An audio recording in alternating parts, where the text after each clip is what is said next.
National Educational Television is presenting Great Decisions 1966 in coordination with the Foreign Policy Association's National Discussion Series.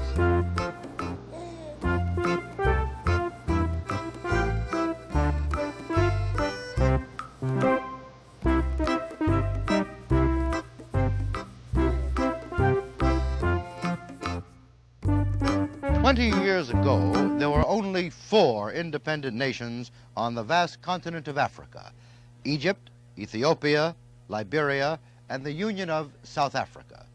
Today, there are 38 independent countries carved out of Africa, and they are spread across more than 11.5 million miles.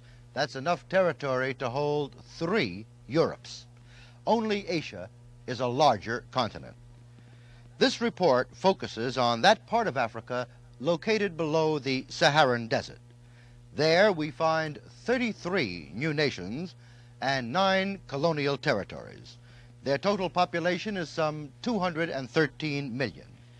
Only 4 of these sub-Saharan countries are larger in population than New York City: Nigeria, Ethiopia, the Congo, and South Africa. The majority of the states of sub-Saharan Africa hold less than 4 million people each. This multiplicity of African states results from that continent's colonial history. After the Conference of Berlin in 1885, both Britain and France ended up with more than a dozen African colonies each. Germany, Portugal, Spain, and Italy shared more than a dozen territories among them. The boundaries of these colonies were drawn without respect to the natural tribal, linguistic, and cultural divisions within the continent. They cut across more than 1,000 ethnic groupings, separating many cultural families and binding together many hereditary enemies. In these colonies, the European powers developed 1- and 2-crop economies, or they exploited the mineral wealth of those African states which possessed it. The beginnings of modern Africa date from the end of World War II. The colonial powers, exhausted by the war, had little strength to oppose the liberation movements which sprang up, movements that were supported by the Soviet Union, which was trying to weaken further the Western European powers. The United States, torn between an historic policy of anti-colonialism and its alliance with the Western powers, at first tried to avoid commitment in African affairs. Immediately after World War II, our concern was to ensure the strength of Western Europe against the threat of a communist takeover. Africa, to the United States, was a peripheral concern. Our attitude was that the European powers did have residual rights in their African colonies, whether those territories were free or not. In 1958, the United States established a Bureau of African Affairs. We did so at a time when the Russians seemed to be moving into the vacuum created by the collapse of Western control over the continent. Then, in the early years of this decade, we tried to see Africa distinct from our relations with our Western allies. What we saw was a monumental problem. Between 80 and 90% of the people in sub-Saharan Africa live in rural areas and exist by subsistence farming. Although the arable land is plentiful, 1/4 of the Earth's potential, it is poor land and requires careful cultivation. The African farmer is an unskilled farmer, lacking knowledge and implements to nurse from the soil what the soil is capable of producing. The crop yield is only a fraction of the potential.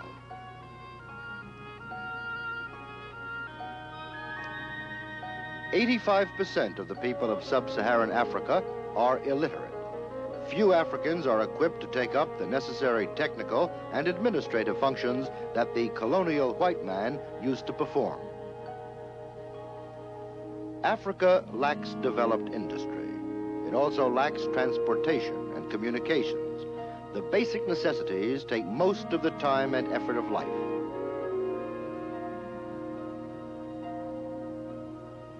The African man must still hunt and fish to feed his family. Africa is a place where 1 out of 5 children dies before reaching the age of 12. Only the rudiments of basic health practices and sanitation are known in Africa. Medical care is woefully inadequate. Life expectancy is much shorter here than in the European countries or, of course, the United States. Africa is a place where 3 out of 4 people live as herdsmen on marginal land, never seeing or accumulating money. The staple crops are coffee, cocoa, peanuts, and palm oil. The continuous replanting of these crops drains the soil, and the crops themselves are low valued on the world's exchanges. Their prices set more by subsidy and prearrangement with the former colonial powers than by any wide market demand.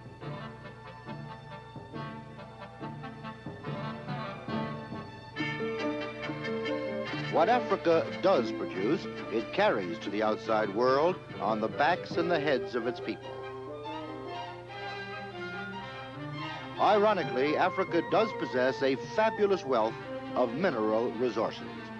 60% of the world's gold lies buried in Africa. 90% of the world's diamonds are mined there.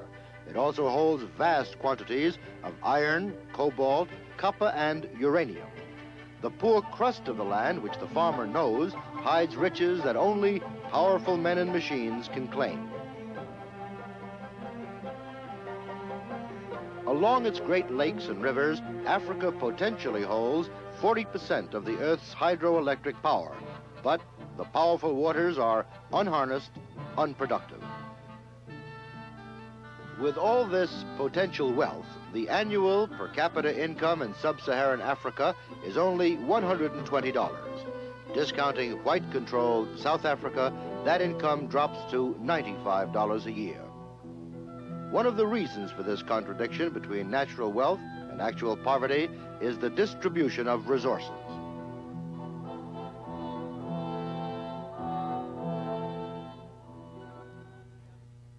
Among the African nations rich in resources, we find the following: Zambia, Nigeria, the Ivory Coast, the Congo, Rhodesia, South Africa, and the Central African Republic.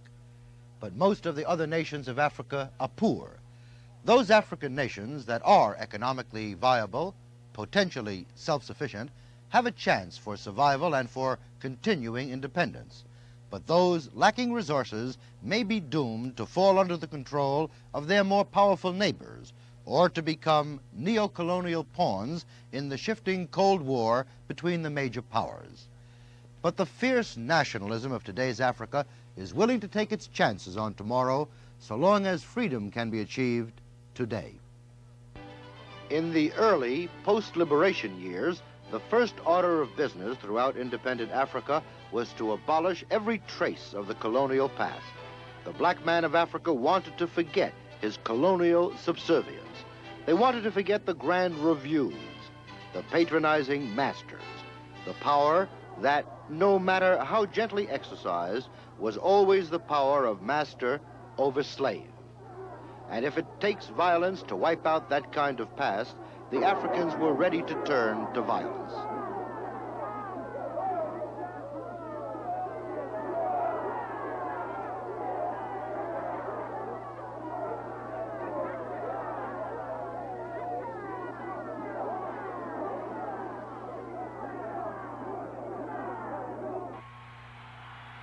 Today, Africans have countries of their own, and they have celebrations of their own.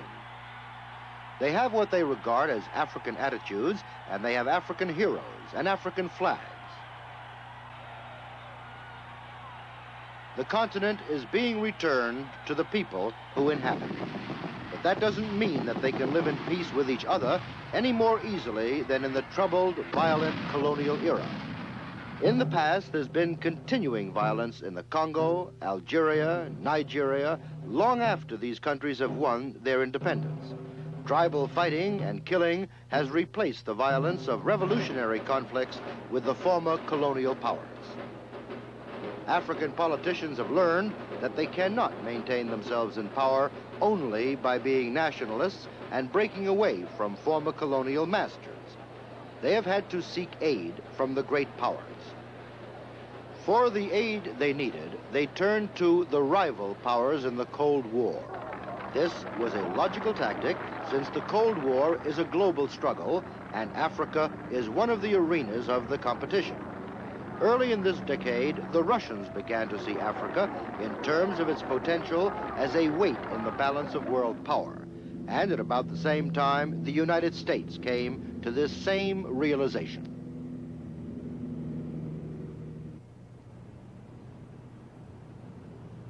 Flying visits between the capitals of Africa, Washington, Moscow, became commonplace. Suddenly, African affairs became vitally important in the councils of the great powers. It was becoming clear to everyone that in the future, African support and friendship was a thing to be valued.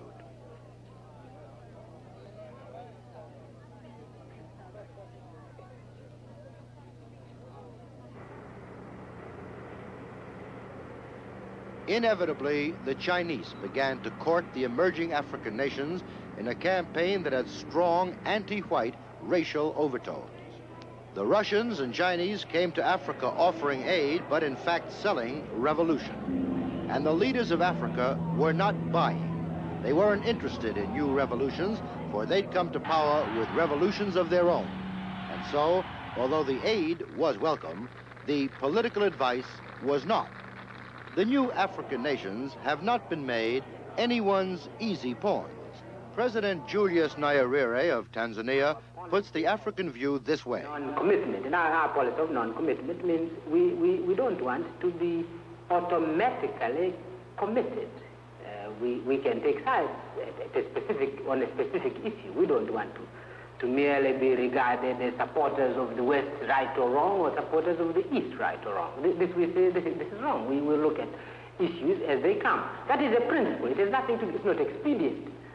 So that if we are annoyed with a Western country, we say, okay, now we are going to back up to the East or the other way around.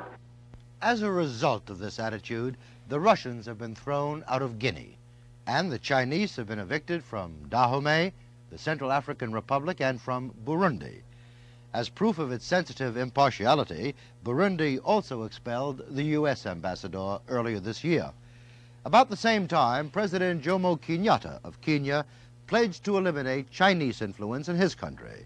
And in the Sudan, in the Somali Republic, in other African nations, Moscow and Peking are fighting each other for leadership in the growing squabble over who is to run the communist world.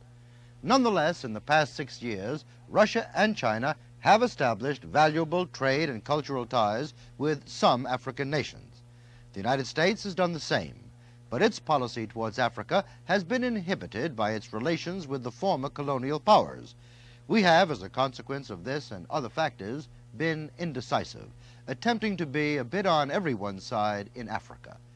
But in that divided and turbulent continent, such a policy can only seem to work from one crisis to the next.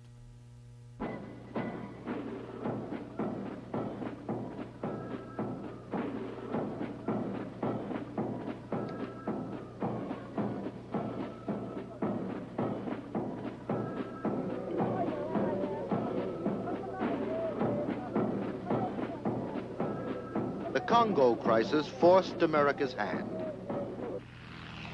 Against attacks from both the left and right-wing forces in the Congo, the U.S. and the UN backed the authority of the central government.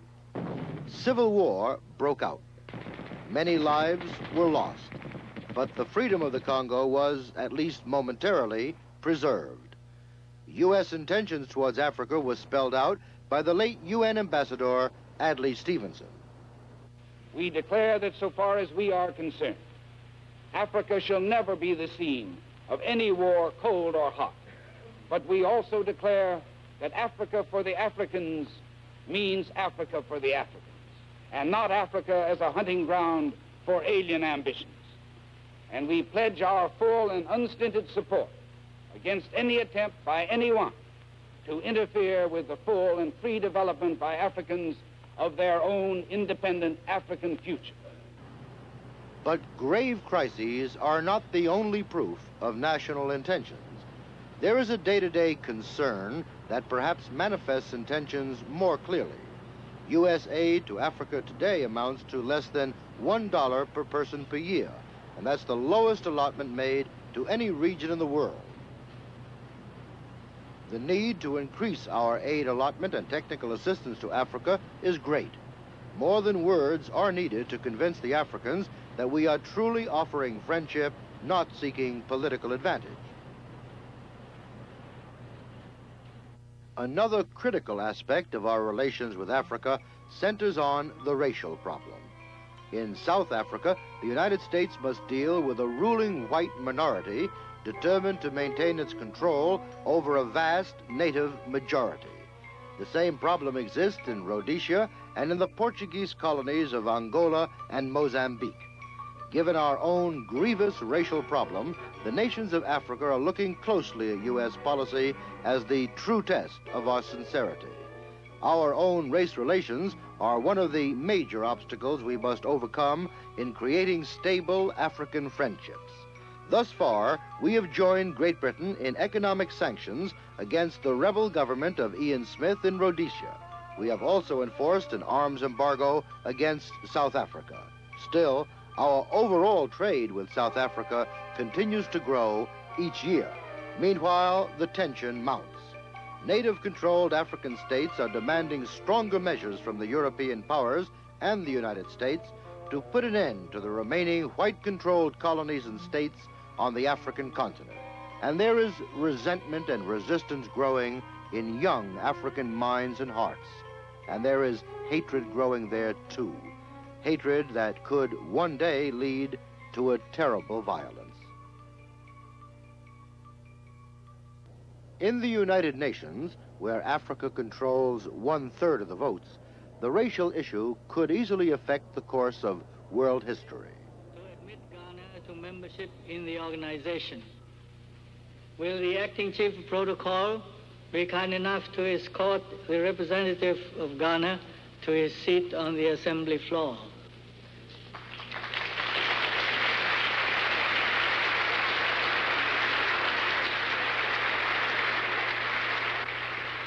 Ghana was accepted as a UN member in 1957. Since that time, the multiplying African states have wisely understood that the UN was the best instrument to defend their interests.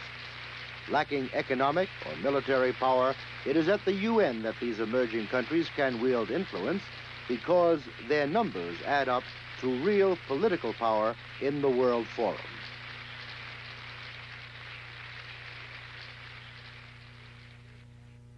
Here in the Washington studios with us today is Mr. G. Menon Williams, the Assistant Secretary of State for African Affairs. Mr. Williams, our interests in Africa and the priority that we give African affairs is a relatively new thing. How can you describe to us the importance of Africa and the problems of the emerging nations as they affect our own American interests?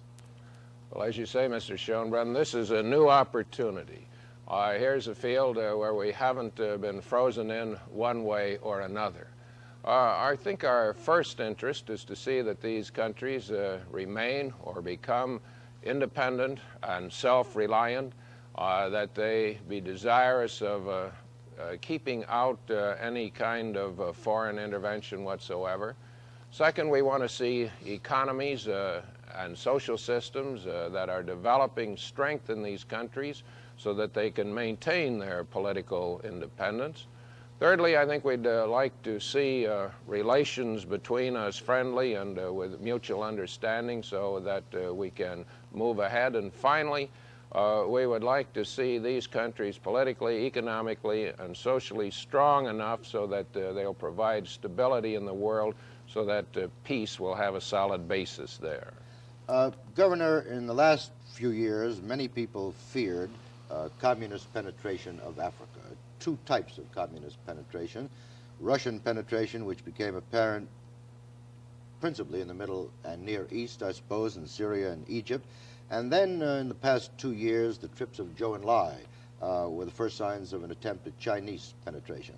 I've traveled a bit through Africa, as you know, and see many of the Africans also in New York at the United Nations.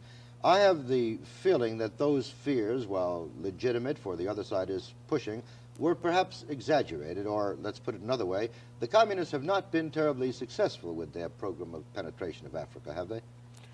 I'm glad to hear you say that, because that's my conclusion.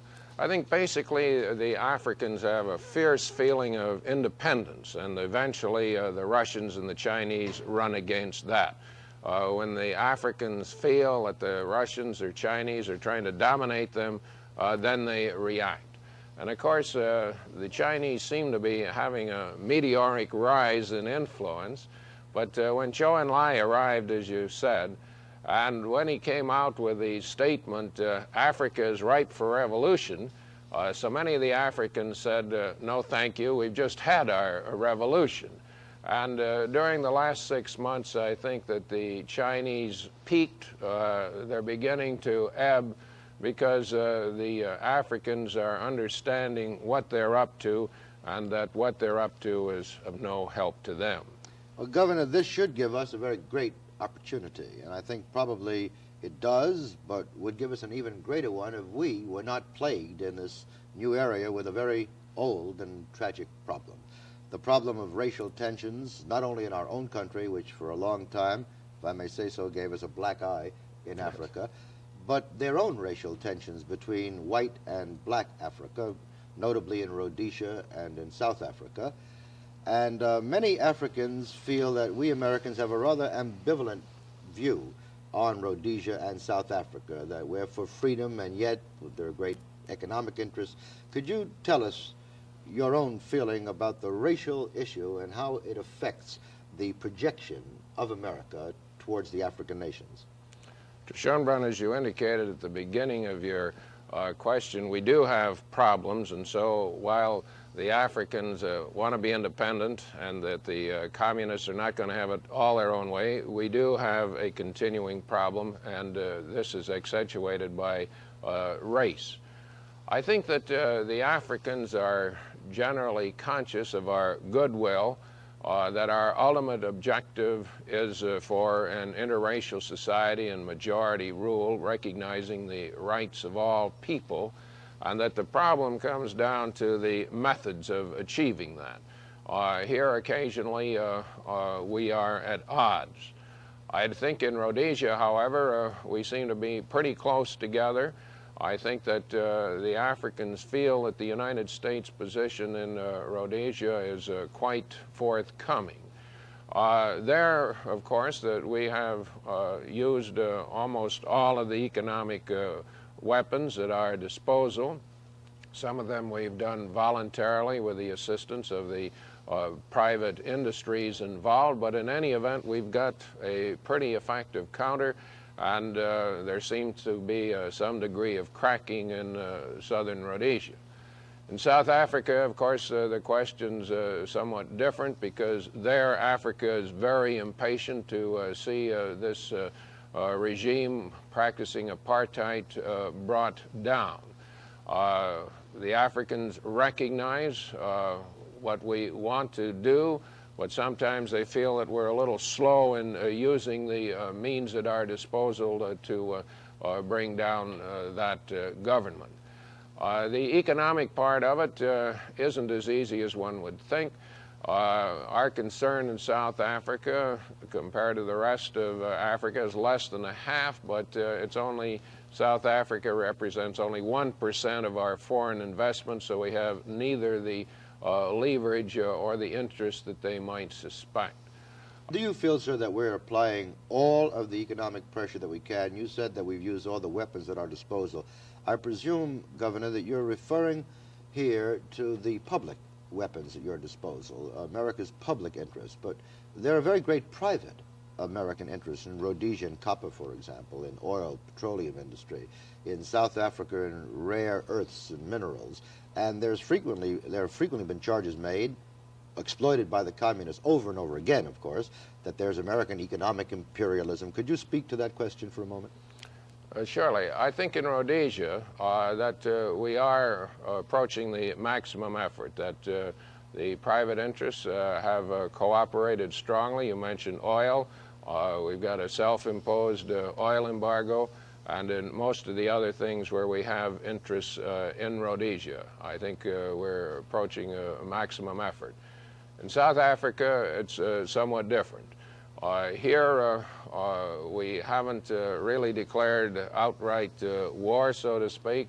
Our ultimate objective is clear, but we haven't yet used the same kinds of tools in South Africa that we have in southern Rhodesia. Now, it's not clear that the same tools would be effective, but you're quite right in the position you've taken. Thank you very much, Governor, for being here with us in our Washington studios today.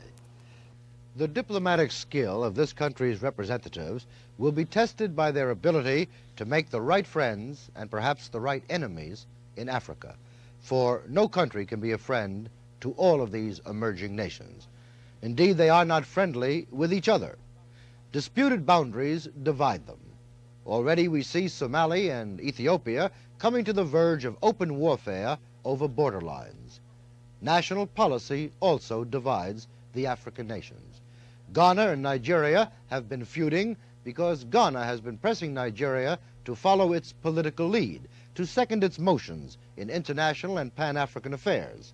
Rhodesia and Zambia could come to battle at any moment over the questions of race and of economic interests. And in the area of tribal feuding, the Bahutus have killed 20,000 Watusis in the country now called Rwanda. Africa has promise, but it also has problems. In many respects, it is far better off than the backward Asian nations. The population-to-land ratio is good. The threat of widespread famine is remote. International friendship and internal leadership are vitally important over the next decade. The United States has to prove its willingness to support the new African nations, to meet and solve its own racial problems, and to moderate its commitment to the European colonial nations, showing due regard for the African nations and for their peoples. The internal unrest in Africa is growing. In the past quarter year, military coups have toppled or severely shaken the governments of Upper Volta, Dahomey, the Congo, the Central African Republic, and Nigeria. Obviously, there are no easy solutions to this kind of chaos in Africa, and there are no sound predictions as to the directions that it might take. This is Great Decisions, 1966.